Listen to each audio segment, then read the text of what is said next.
How's it going today, guys? Just out here doing some deep ripping, subsoiling. This is a field we raised silage on last year. It was hay ground the year before that. You still see some of the hay roots building up on the shanks sometimes. Sometimes we gotta jump out and clean them off, but we did get a half an inch of rain, snow mix. A couple days ago, so it's a little sticky. It's pretty heavy ground too, so just take the compaction out. We spread some straw pack on this over the winter.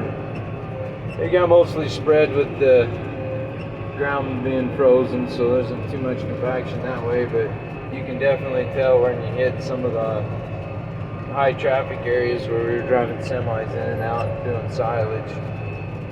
So don't mind my squeaky seat. It squeaks a little bit, but I don't know what's going on with it, but it's a little squeaky.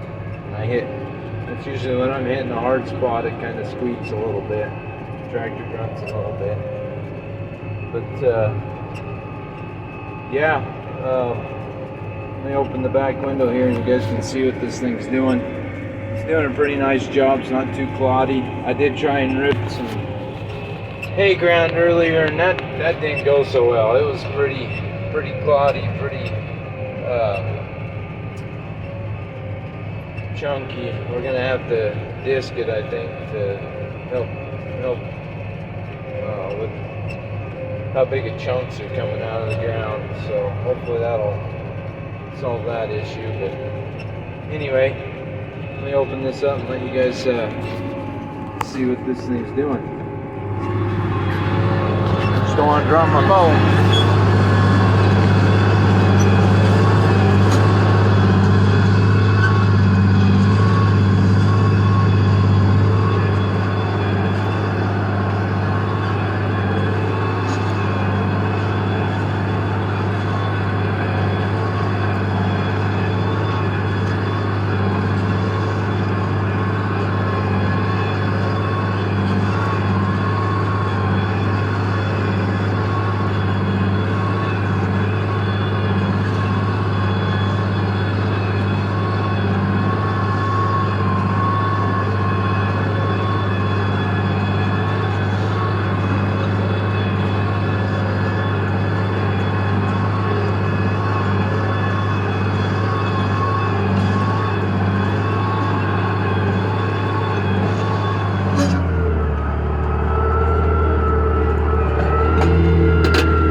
Let's jump out here and I'll show you the shanks and stuff. Talk about this ripper a little bit. It's just something satisfying about doing tillage work, you know what I'm saying? I'm out here at the 8410 again. Planning on setting this tractor up for plowing, but right now we're slinging with the tractor we usually rip with. But anyway, here's the shanks here. You see the hard surfacing we put on them to protect them from the wear, and we've got some tips on them. But I believe this is a Johnson ripper. That tip's a little warm. Anyway, they're 20 inches apart. I think I'm trying to get about 20 inches deep without probing and measuring. I wouldn't know for sure, but I'm going about as deep as I can. I'm getting this buildup on the shanks here. See the old hay roots from 2 years ago. So I gotta take those off every once in a while. So anyway, it's pretty heavy ground. It's pretty sticky. You can see it's sticky. You see that? Let me get this.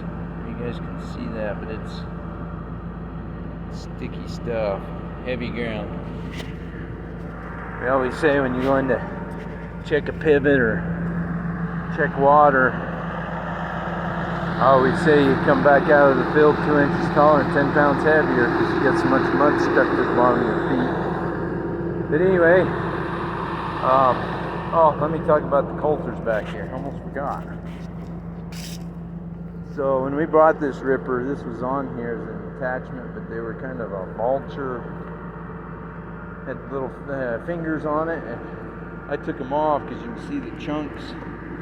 I was afraid that the fingers would break, you know, and I'd have flat tire problems. So anyway, something wrong with my lighting here. There we go. That's better. This phone's driving me nuts. Anyway, so something jammed in there. Anyway, so I took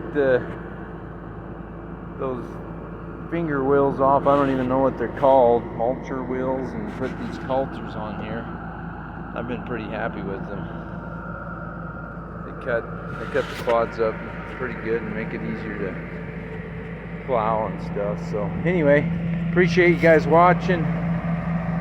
Share and like my videos, subscribe. I'm trying to get as many videos out there as I can. So see you